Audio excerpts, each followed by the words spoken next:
investigation team led by the CBI director to investigate claims that the laddus in Tirumala Tirupati temple had been adulterated with beef tallow, pig fat and fish oil.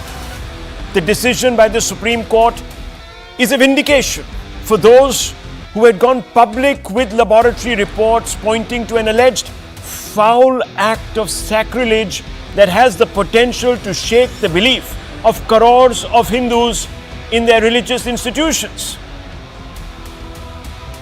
Viewers, if you thought that finally someone was addressing your concerns and that it would turn out to be a good day, you were wrong. Instead, Hindus have been forced to contemplate a fresh assault. Yes, viewers, a fresh assault on their faith, on their constitutionally guaranteed right to practice their beliefs, their way of life, all because of what appears to be an ominous warning issued by Udhayanidhi Stalin, the Deputy Chief Minister of Tamil Nadu and the scion of the biggest Dravidian party in the state, the DMK. The warning was in the form of a terse response to Pawan Kalyan, the Deputy Chief Minister of Andhra Pradesh and the Supremo of Jan Sena Party. You can see him in the middle of your screens, viewers. He's on a visit these days to the Tirupati temple, where he hopes to perform penance, indirectly referring to a gratuitous attack on Sanatan Dharma launched by Udhayanidhi Stalin last year. Pawan Kalyan vowed that till he is around, there is no force in the world that can eradicate Sanatan Dharma or the Hindu tradition, and those who are plotting to dismantle it will be destroyed. That's what he said, viewers. And let me read to you the quote. He said, and I quote, "People like you have come and gone. Don't say Sanatan Dharma is like a virus and you will destroy it. Whoever said this, let me tell you, sir, you cannot wipe out Sanatan Dharma. If anyone tries, then you will be wiped out too." Unquote. Within hours of Pawan Kalyan making the comment, the DMK scion Udhayanidhi Stalin hit back with what appeared to be like a threat. He didn't say much. He was asked to respond.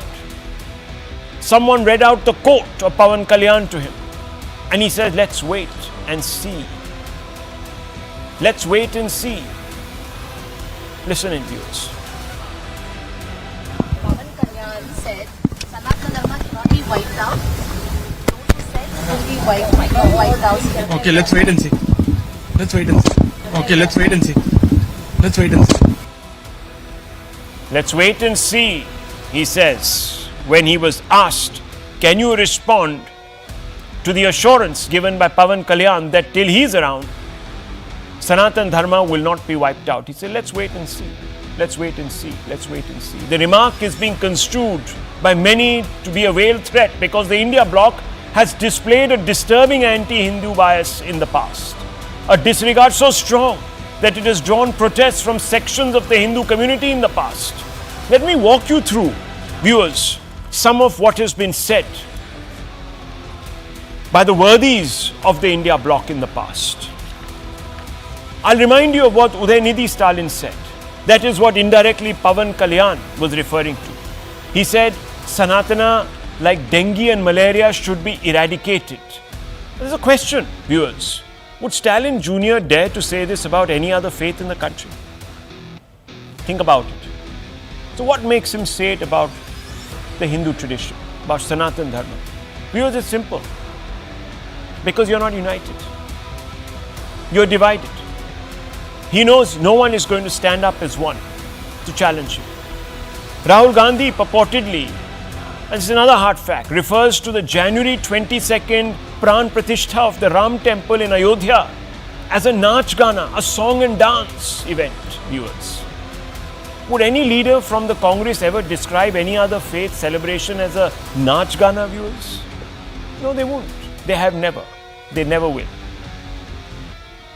Then another DMK leader, viewers, a very senior one, came out and said, India bloc was formed to fight Sanatana Dharma. India bloc was formed to fight the Hindu tradition. Has any India bloc leader ever said that their party was formed to fight Abrahamic faiths, viewers? No, not one. In fact, viewers, they'd say the opposite, that they were formed to protect the Abrahamic faiths. Nothing wrong in that. But viewers, that same courtesy is not extended, as you can see from that remark, to people who are adherents of the Hindu tradition. Why? DMK's original affidavit in Supreme Court, let me quote that to you, says there is no historical proof for the existence of Lord Ram. Would any party in India question the existence of gods of Abrahamic faith, viewers?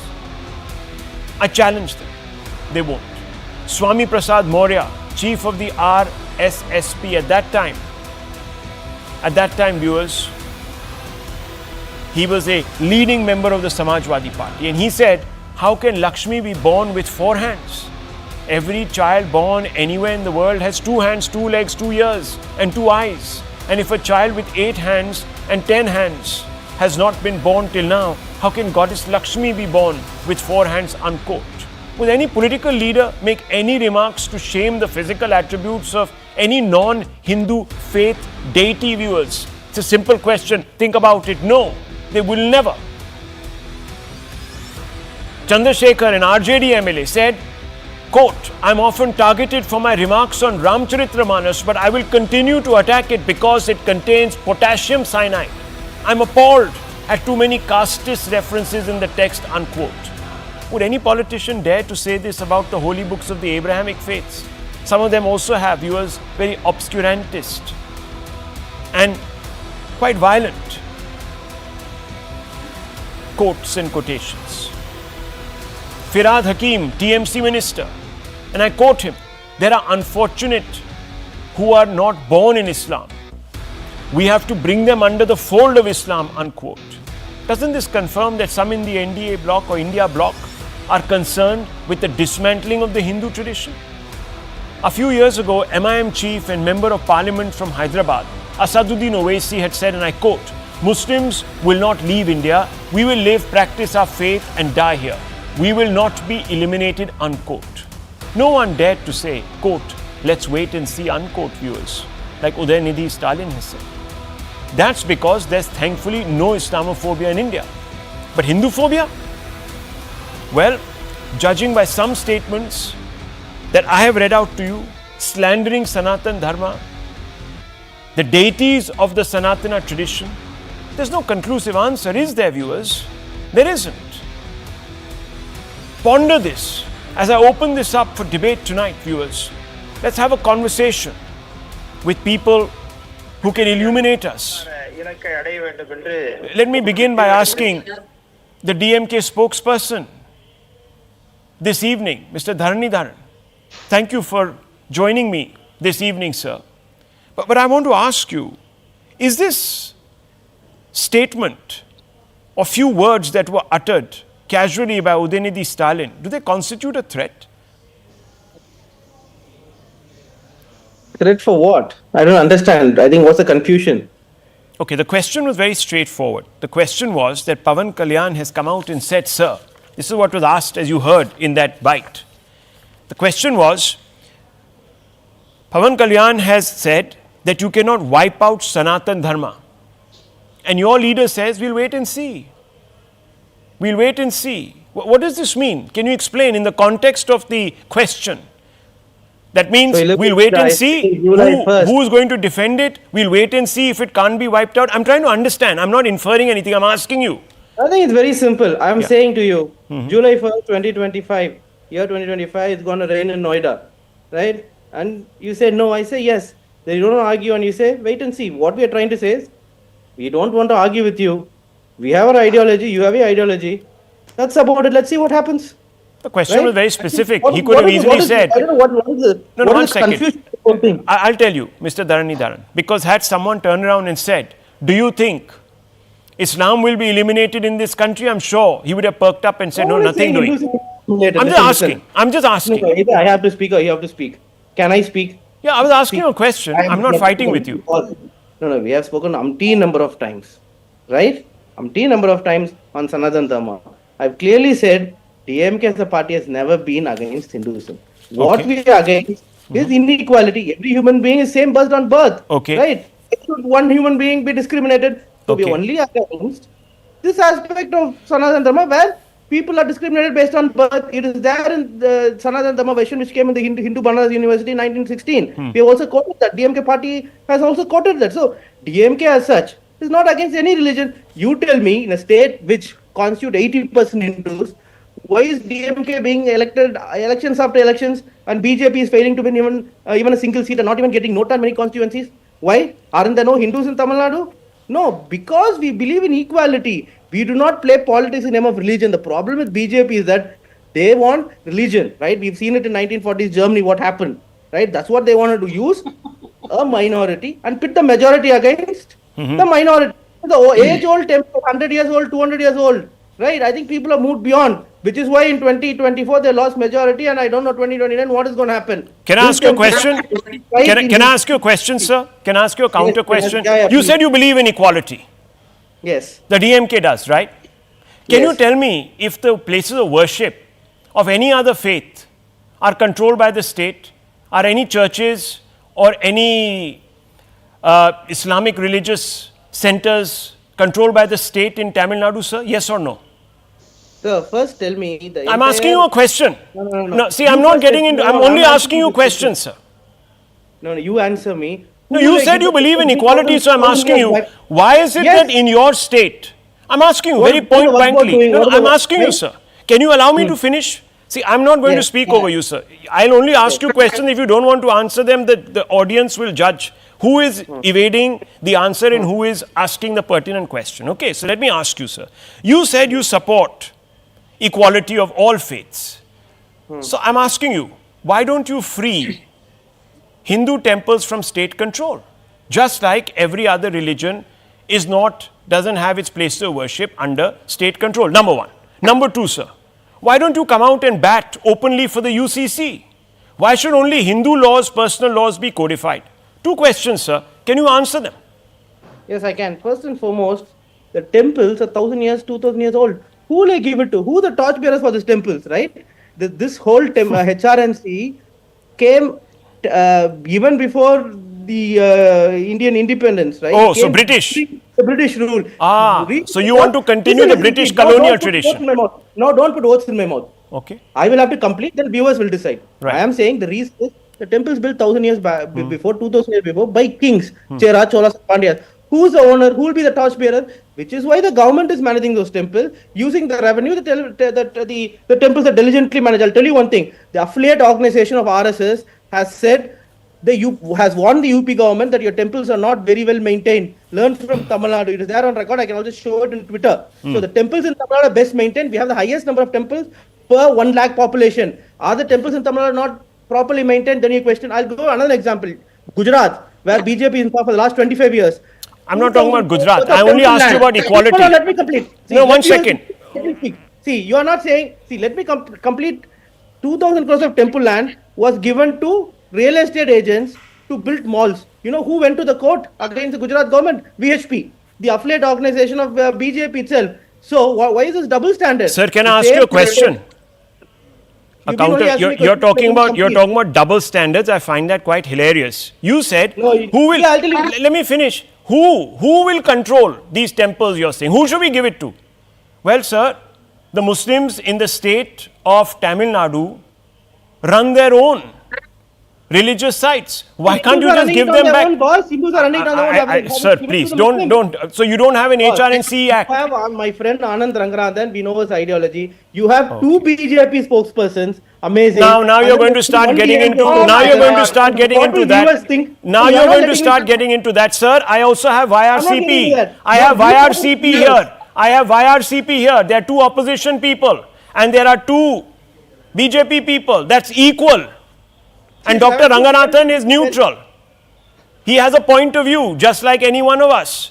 So now don't get into all this. You answer the question. The question is, viewers, he said. I didn't say it. He said we believe in equality. Fine. If you believe in equality, you have a problem giving your temples over to the Hindu community because you don't trust them. That's what he's implying. And then, viewers, he says it's okay, however, to let Muslims, Christians run their own affairs. But Hindus can't, you see, because Hindus... one second. Because Hindus... See, only you are speaking and not letting me speak. You are misleading. Can I speak? I need You've only been 30 speaking seconds. for the last 12 minutes. And you are Listen, still complaining. no, I'm not. This is the height of stupidity Okay, and please, let him, let's not get personal. Let him finish. how many Let him times did finish. you interrupt Yes, me? Ms. Dharidharan, finish. Mr. Dharidharan, finish. Good points. Make your points. Make your Are points. Hindu temples in Tamil Nadu being run by people of other community? No. It's been managed by HRNC, and every temple has a board which is being given to the people who follow the faith. Sir, do you have a minister for HRNC? Yes. Yes. People who follow integrity. Okay. People who follow Do you have a integrity. minister? Do you have a minister? Temple. Do you have a minister to run churches? Sir, see, you don't put words in my mouth. The whole I'm point of- only asking a question. Sir, no. You said inequality. You have a minister You to are not run letting me Hindu speak. affairs. You don't have a minister to run Christian You answer and me, Muslim Mr. affairs. Who will represent the community? Is HRNC not representative? I rest my case, The viewers. HRNC Mr. Dharanidharan is very expert Christian at or giving us Muslim? the answers. Okay, fair enough, sir. I understand. Okay, let's open No, this you're up. not letting me complete. Okay, sir, finish. Finish. My simple question is, you give it to the Hindu community. Who is the representative of the Hindu community, boss? Are you the representative? Or is the BJP senior leader here, the former governor, is she the representative? We'll I am ask. a Hindu. Or We'll I'm ask the representative. questions. Who is the representative? You tell me Let that. me ask Right. them. Let me HRNC ask them. is the committee. Okay, let me ask them. It has Hindus. Let me HRNC ask- is the committee which is Hindus and they are running it. Okay. What's the problem? Okay. Why do you want to do religious politics here? Ah, Are right. temples in Tamil Nadu well run or not? Viewers, You tell me I that. was given You to put up all the understand temples that in there is equality that is practiced by the DMK, and they say that we are not How is against equality Sanatan Dharma. practiced? How is it Then I'll practiced? quote you, viewers, Mr. Ponmudi K. What does Mr. Ponmudi K of the DMK says? Let me finish, sir, please. He says, India formed to fight Sanatana. That the India alliance has been formed to fight. He's not saying India alliance has been formed to fight Islam, Christianity. No, Sanatana. And there is equality, viewers, in Tamil Nadu, you see. Anyhow, let me open this up. Let me first get in Dr. Ranganathan's objective point of view. I'll bring in Sanju Verma ji, T. Soundarajan, who's of course been a governor, and she has also contested the elections. YSRCP General Secretary is also here with us. So we have a full panel. Dr. Ranganathan, what do you make of Dharanidharan Sahab's exposition tonight? That they believe in equality and they're not against Sanatan Dharma. Good evening, Rahul, and good evening to my fellow panelists, especially to my good friend Dharani. I would need the same amount of time that you've given him in order to rebut each of his statements.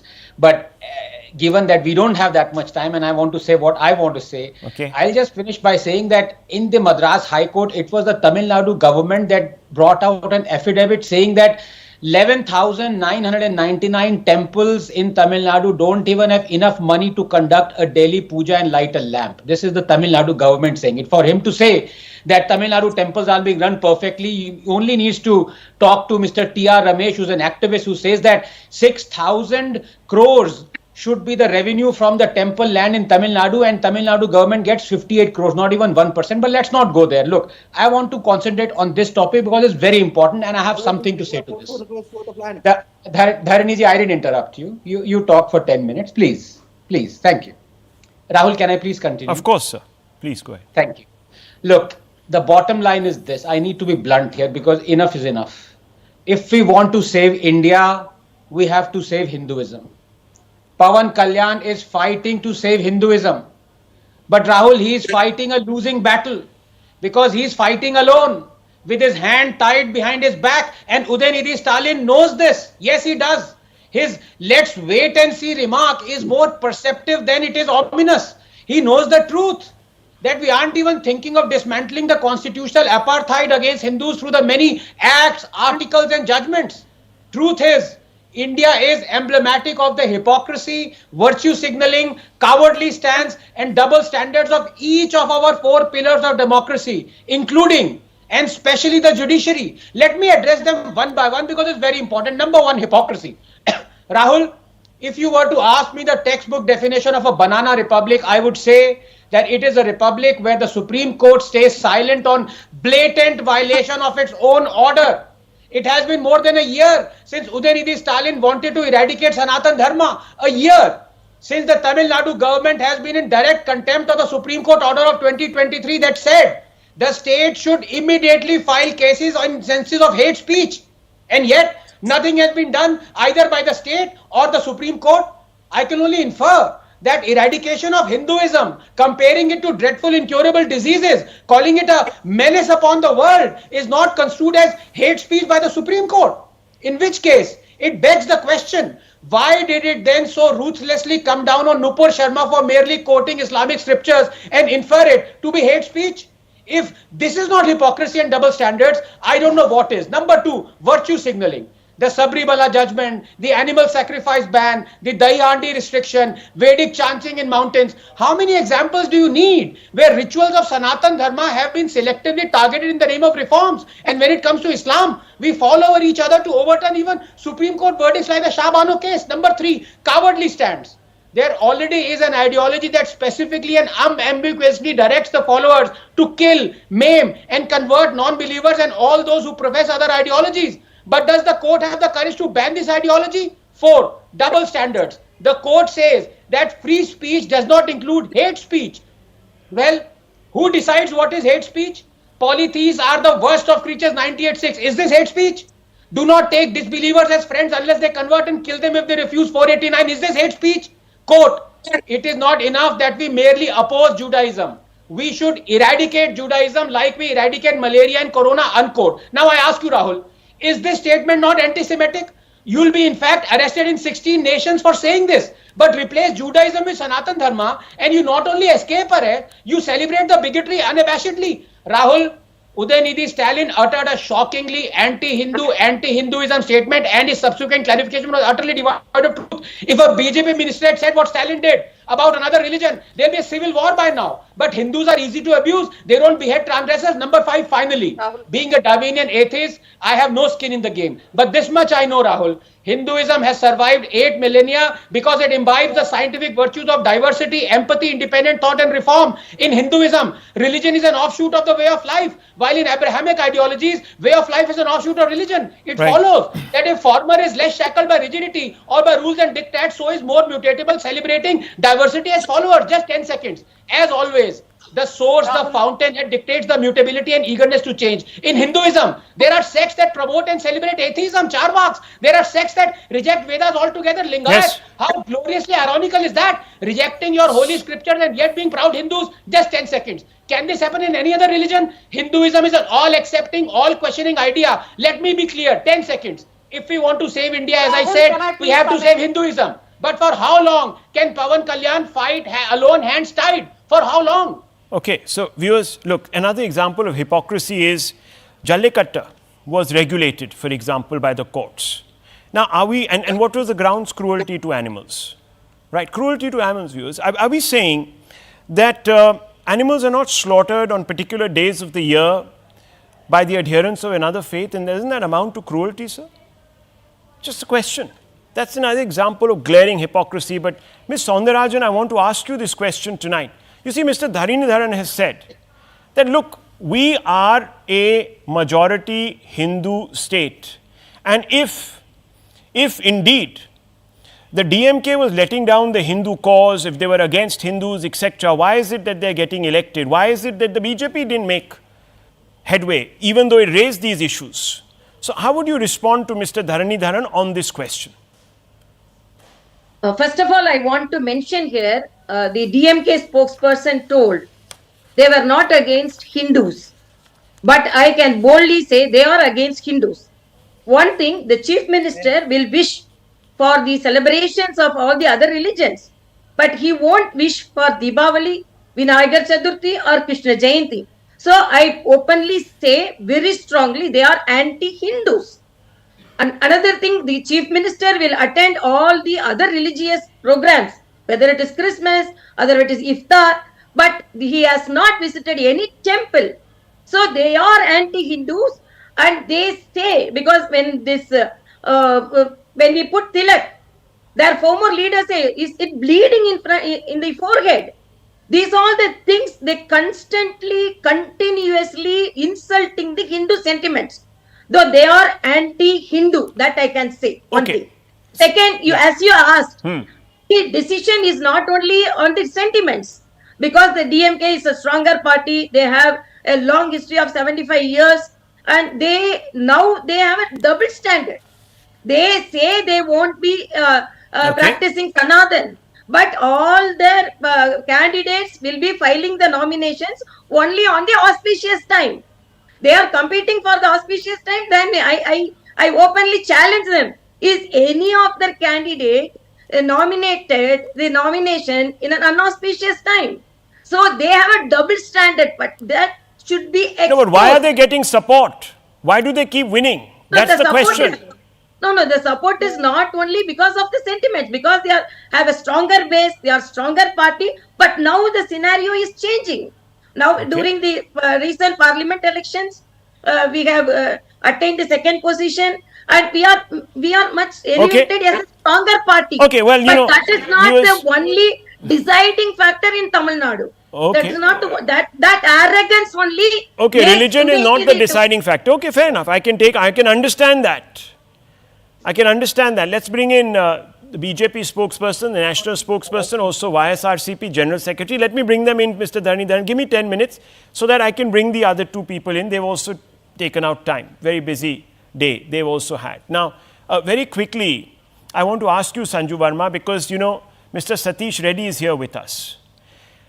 The Supreme Court, a few days ago, had some harsh words to say about Mr. Naidu, saying he's politicizing the entire Tirumala, Tirupati, laddu controversy, coming out without proof, etc., etc.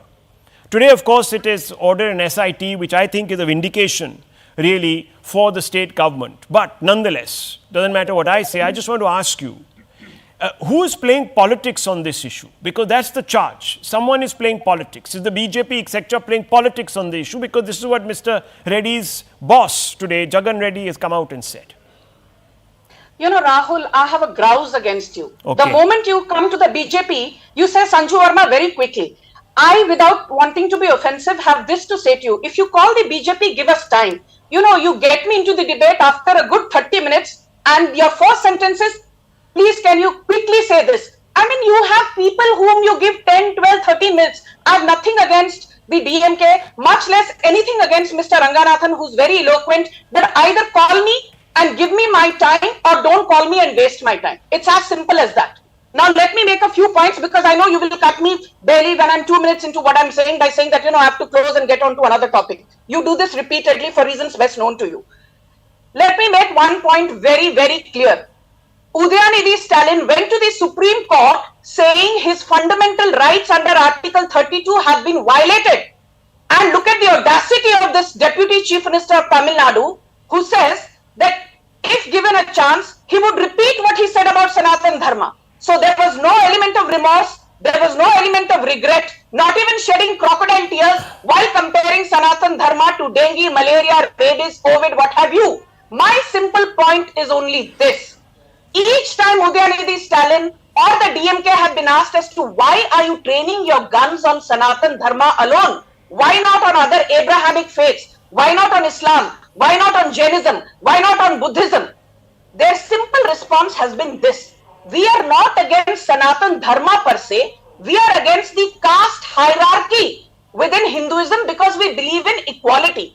My question to A. Raja, one of the very senior leaders of DMK, is this. If you do not believe in caste hierarchy as you profess, why is it that for the longest time you have been contesting, sir, from the Nilgiris, which is a reserved seat for Dalits? Point number one. Point number two, I want to ask today, is Udhayanidhi Stalin a crypto-Christian, yes or no? The answer is yes.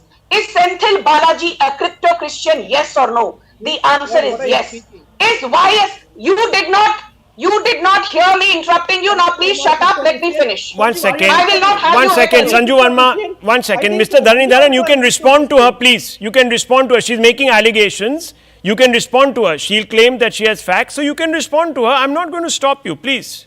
Yes, finish. Yes. So let me finish. Yeah. A. Raja, a crypto-Christian. Senthil Balaji, a crypto-Christian. The entire clan, including the Maran brothers, beat Murasoli Maran, beat his sons Dayanidhi Maran, Kalanidhi Maran, crypto Christians, and these people have the audacity to lecture. No, so Hindus. one second. I want to Sanju ask you Verma, one where is the question. proof? How are you backing? What Let are you me saying? finish. No, can you tell Let me me finish, how you're please. making this? No, one second. I'm asking you a very specific question.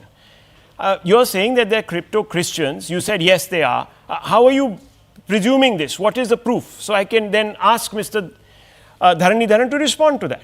Can I finish? I will come to that also. I will come to that. I knew you would fact check me because you're very quick to fact check the BJP, and I'm glad you set us to a higher benchmark than you set your other panelists too. But I will answer your question. Let me finish first. I don't want to be interrupted. I repeat, a Raja, Kanni Modi, the Maran brothers, the entire clan of N.K. Stalin, these are all practicing crypto Christians, and I'll give proof of that. But before that, let me say one thing. On the one hand, you say you don't believe in the caste hierarchy that Hinduism supposedly professes. Then I want to ask the DMK top brass, why is it that when you go to southern Tamil Nadu, you ask votes in the name of favors? Okay. When you go to central Tamil Nadu, you ask for votes in the name of the Vanyar community. When you go to western Tamil Nadu, you ask for votes in the name of the Gaundar community. When you go to rural Chennai, you ask for votes in the name of Dalits. When you go to Andhra Pradesh bordering areas, you ask for votes in the name of Nadars. When you Okay. go to Telangana bordering areas, you ask for votes in the name of Reddys. So caste politics is very, very Okay.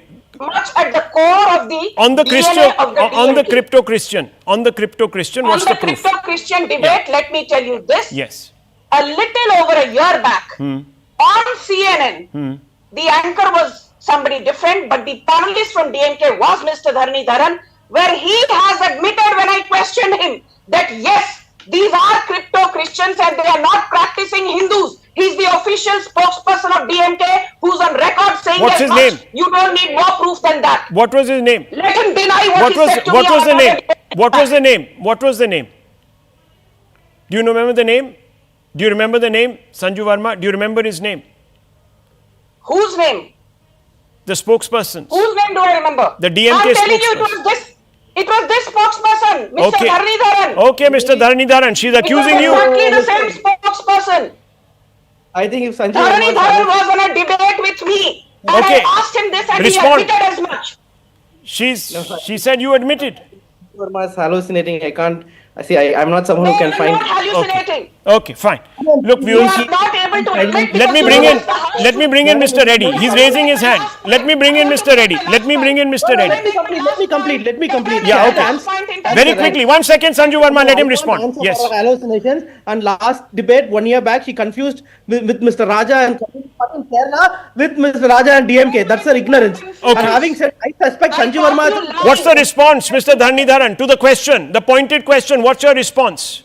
Yes, no. I said, no, of course, I need Sanju to Verma is a finish. crypto Christian. Okay, fair enough. Who is Let's she to talk let about, that go now. Yes, okay, Mr. Reddy. Let me come to you, Mr. Reddy. Mr. Reddy, let me come to you.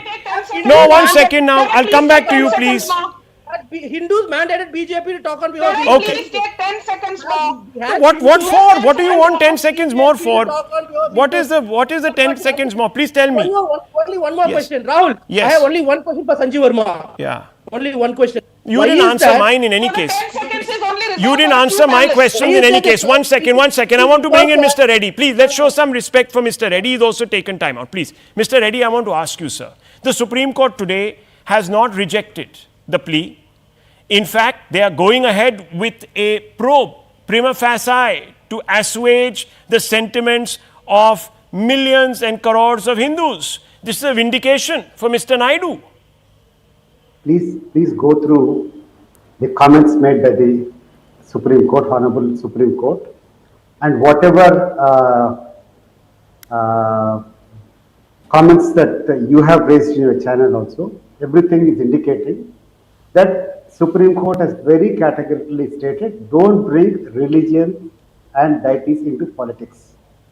Here it is a very clear case where Mr. Chandrababu Naidu tried to blame Jagan Mohan Reddy basing on religion. Okay. On an issue where Mr. Jagan Mohan Reddy is not concerned at all. No, 1 second, 1 second. We No, can't no, make please such... give me time. No, please give me time. You are giving time to everybody. Please let me explain. The whole issue of these laddus, the contamination, the adulteration of ghee, all these have been started only after the allegations of Mr. Chandrababu Naidu. He is a very responsible person. He is in the seat of a chief minister, and he shouldn't talk anything without a proper evidence. There was no evidence stating that the laddus have been contaminated.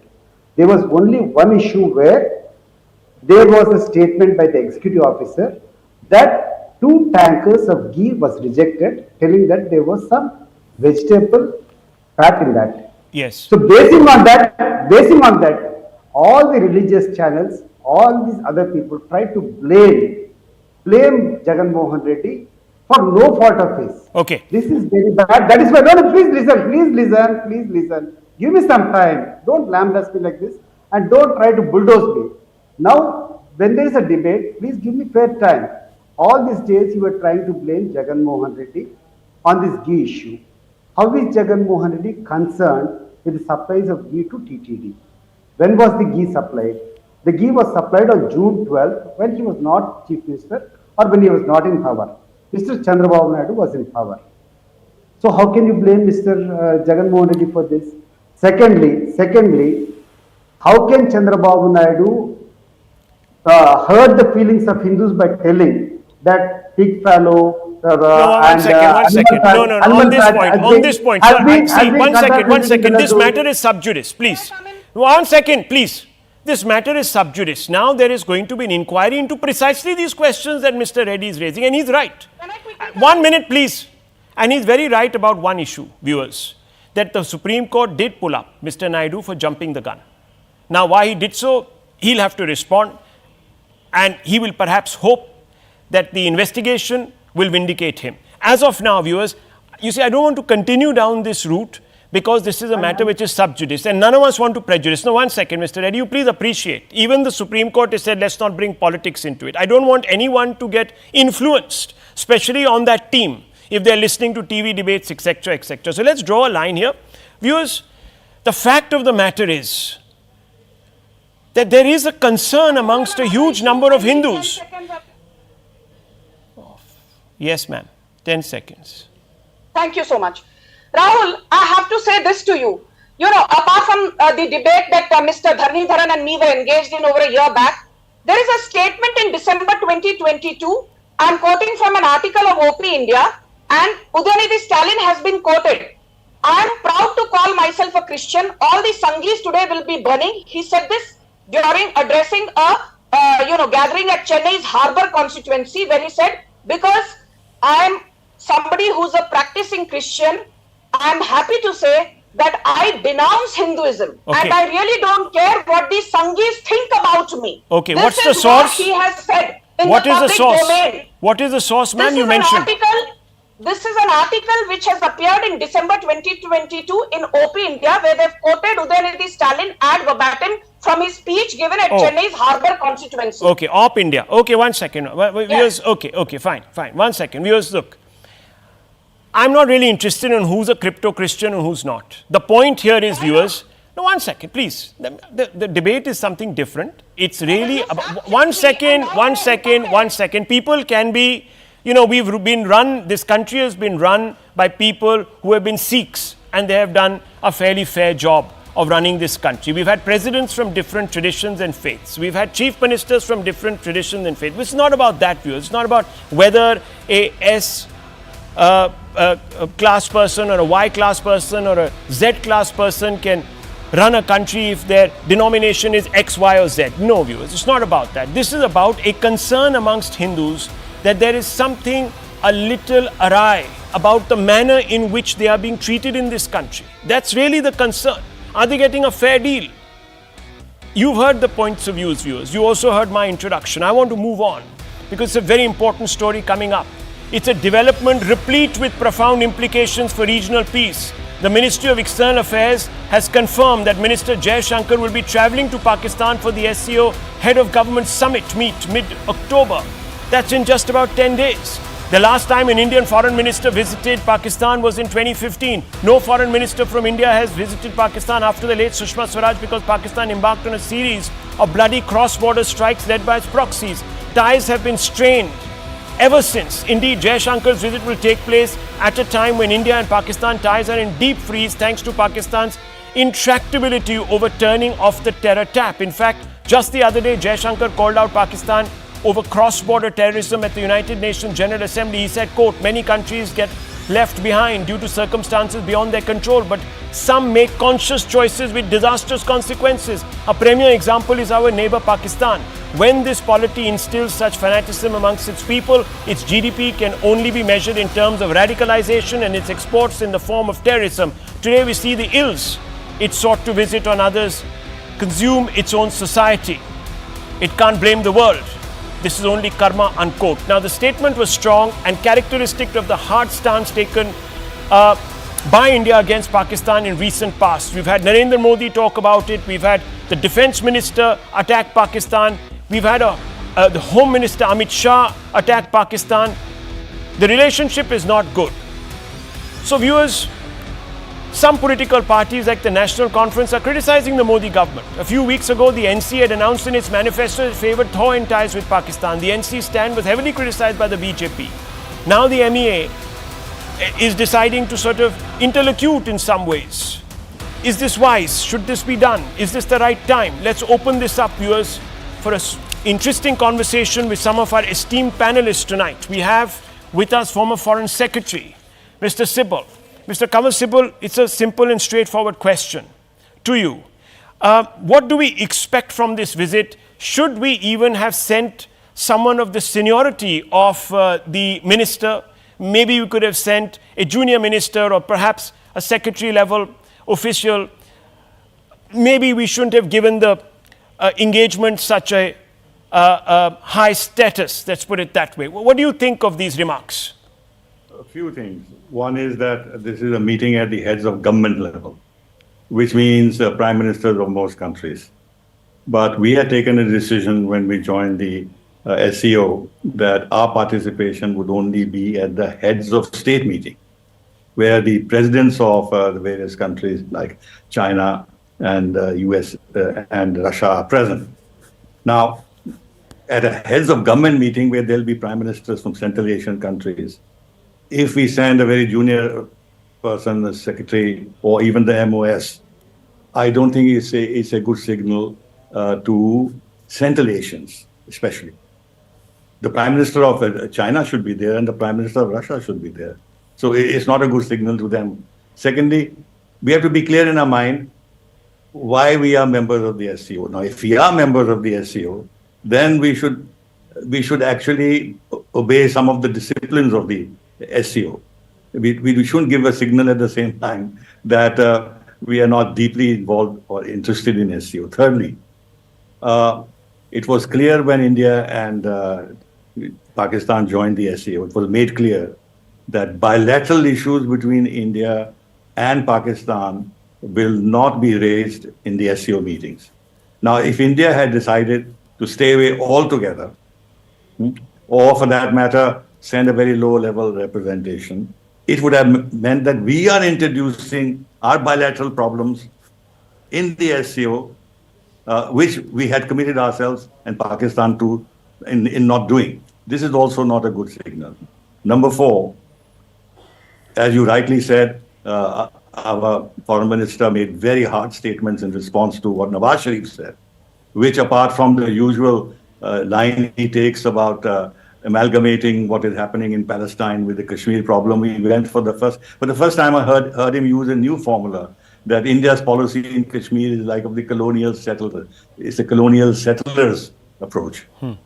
And he also talked about Hindu supremacism and said it was a form of deep Islamophobia. In other words, he made absolutely no effort. He knew that this meeting was going to take place. He made absolutely no effort to lower tensions or to use a language which would not actually make it very difficult for our side to be positive about our visit to Pakistan in the bilateral context.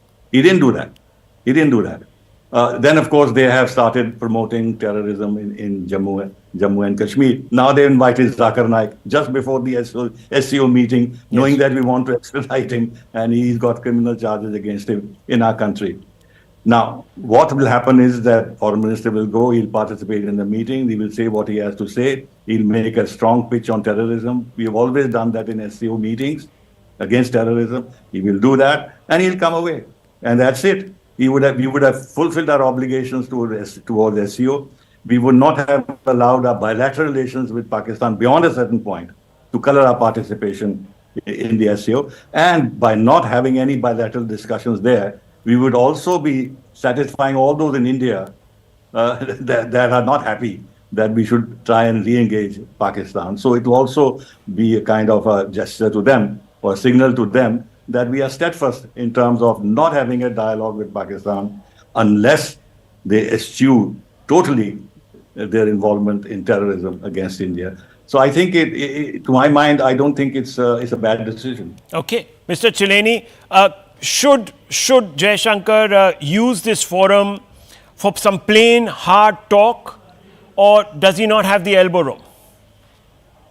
Well, first, it's easier to make statements than to translate those statements into action. And that's where the gap is in Modi foreign policy. It's always been that issue, the gap between rhetoric and action in the Modi foreign policy. Sending Jaishankar to Islamabad sends a jarring note. There are two things that stand out. First, the SCO. India is the odd man out in the SCO. India is the only full-fledged democracy in the SCO. India is also the only SCO member that is not a partner of China's Belt and Road Initiative. India has opposed the BRI since its launch as a new colonial enterprise. So the SCO doesn't hold that much importance. That's the reason why Prime Minister Modi did not attend the SCO summit in July. The SCO summit was held in Astana in July. And what's happening in Pakistan is the CHG meeting, which is second tier meeting. And when India hosted the same type of meeting, the CHG meeting, at the height of the pandemic, it was held virtually because it was at the very peak of the pandemic. Pakistan did not have the courtesy of being represented. They did not even field their foreign minister. Yes. They fielded the parliamentary secretary for foreign affairs. So, given that background, and given, as Ambassador Sipal pointed out, that Prime Minister Sharif has just cocked a snook at India by hosting this fugitive, Zakir Naik, meeting with him personally, lionizing him. Why send Jaishankar to Islamabad? Okay, and the funny thing is, Dr. Ranganathan, that Zakir Naik is going to be there till the end of October. So, in fact, his stay in Pakistan overlaps with Jaishankar's stay, which I find quite strange, actually. I mean, if this is not rubbing someone's nose in the dirt, then I don't know what it is. You asked a good question, brother. No, look, first of all, Rahul, can I gently castigate you because you are intent upon making me lose both my thumbs. I am amidst such an exalted panel. These both gentlemen are like Dronacharyas and I feel like Eklavya. So I'm going to chop my two thumbs off. So whatever I say has to be taken with a huge rock of salt, not just a pinch. Okay. But can I just say that, in India, going to this SCO summit, it's a bit like James Bond going to a Bond villain den. I mean, if you were to draw a Venn diagram illustrating on one hand the dictatorships and on the other hand rogue and terror states, you will not be able to see the confluence in between because they will be completely overlapping. Half the states are rogue states in SCO and the other half are terror states. What the hell are we doing there? We should have opted out of SCO, I don't know, maybe years ago. So, I completely agree with Mr. Chileni. It's absolutely nonsensical and self-defeating to send our emissary to SCO. Not only that, we should immediately pull out of SCO.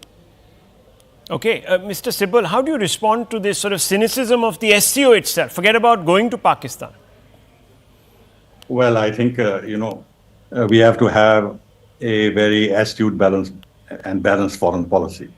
Now, as you know, we have strengthened our relationship within Quad. We just had a Quad summit in Delaware, and you look at the communique that was issued. We call Quad now a public good. We are more and more committed to Quad. We are also now going to have exercises on a U.S. Coast Guard vessel with the Coast Guards of the Quad countries. Now, the Coast Guards of the United States have a responsibility for the oceans, not only for coastal security. So there is an implication in that. Now, but the short point is, when we are playing on that wicket so strongly, we need to balance that by also playing on the wickets which give us maneuverability, which gives us more scope for our diplomacy, which is BRICS and SCO, etc. Second point, SCO has Russia in it. It has Central Asian states. The Central Asian states are not terrorist states. They actually mortify by the fear of Islamism and terrorism coming from Afghanistan into their countries. They want protection against that. Now, we are an Asian country. We have interest. We can't leave the Eurasia just only to China and Russia. We have to have a foot inside that door. So this is one way to have a foot inside the door. SCO is the only way. BRICS has got a much wider ambit. It's not confined to Eurasia.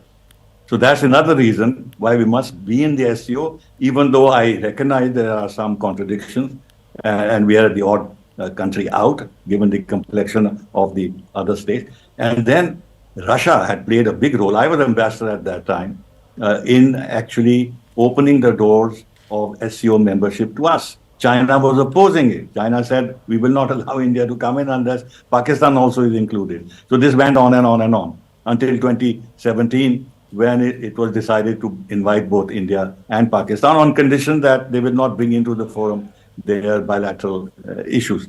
The other thing is, we don't want to leave it to Pakistan to do all the propaganda against India.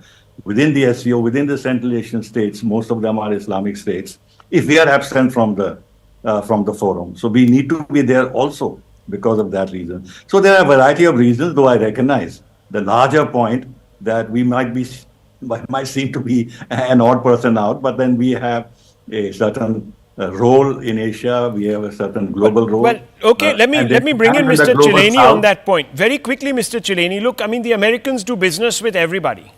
And so much so that they're over-leveraged, in fact, economically, even with China, which is, of course, not a democracy in any sense of the term. So, I mean, what's the big deal? Everyone has to do some business with somebody at some point. Well, I agree with that. In fact, I entirely agree with Ambassador Sibal that a balanced foreign policy approach is very essential to advance India's core interests. We cannot put all our eggs in one basket. We cannot be seen as tilting towards the West. Many already perceive Modi as tilting towards the West, so a balanced approach to foreign policy, to international relations is very essential. And I think in that context, even though the SCO is not of great importance to India, its salience is decreasing for India. Right. Yet this doesn't mean that we should walk out of the SCO. Okay. We have to look at SCO in the proper context. We need to be there, because if we're not there, then we will not be hearing what the others are up to. And yet we should not put too much store in the SCO. My point is this, that about Jaishankar, that Jaishankar may be is probably being sent to Islamabad because there's some bilateral meetings, not with the Pakistanis, but with the other dignitaries who are going to come to Islamabad for the SCO meeting. Maybe it's the fact that in the run-up to this upcoming BRICS summit in Kazan, Russia, India and China are stepping up efforts to search for a potential resolution. Right. I mean, that's an important point. We've been seeing the lowering of the rhetoric. Yes. 30 seconds, Dr. Ranganathan. 30 seconds. I have to wrap up. Yes. No, thank you, but no thank you, Rahul, for exposing me as not being bright enough to be a diplomat. But I'll just like to say that, for the same reason that I don't want India to be in the SCO is the same reason I don't want India to be in the Commonwealth. Right. There is a reason why they vie for large democracies to be in this nation wealth of rogues because it gives them respectability. So I do agree with both these gentlemen who are erudite and who are possibly right and I'm wrong. But I just like to say this, there is a reason why I'm not a diplomat. Okay, well, look, I understand. Look, fundamentally, viewers, a couple of problems here. I don't know if you remember, but when Pakistan FM Bilawal Bhutto, he showed up in Goa for this SCO FM meet in 2023, he really misused Indian hospitality. And I just hope that the Pakistanis are gracious enough to welcome Mr. Jaishankar in a manner that befits the status of India. I just hope that the optics at least are parliamentary, but you can never tell in Pakistan, viewers. They might even bring Zakir Naik to talk about spiritual guidance or whatever in one of the forums. It could happen, a breakout forum, and you have Zakir Naik there. Anyhow, viewers, I don't want to lower the level of this debate. We've had an interesting conversation. We leave it at this. Thank you for watching. Lots more coming up in just a few moments.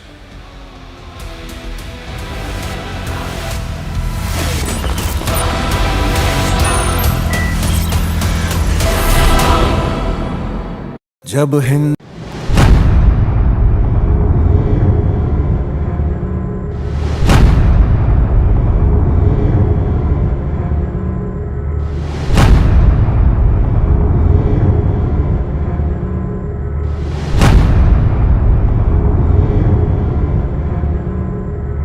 هذا العقاب آت حتما بإذن الله تعالى ولن نتحدث كثيرا فالكلام غدا لسيد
بإذن الله تعالى ولن نتحدث كثيرا فالكلام غدا لسيد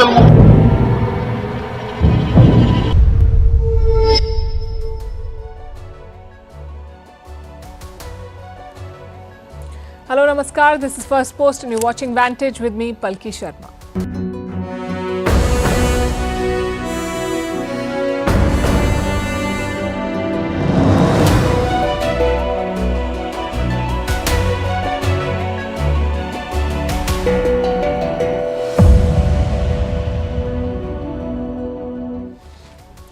It's more of the same, more attacks, more deaths, more threats, more uncertainty. Israel is fighting on all fronts, Gaza, West Bank, Lebanon and the Houthis from Yemen.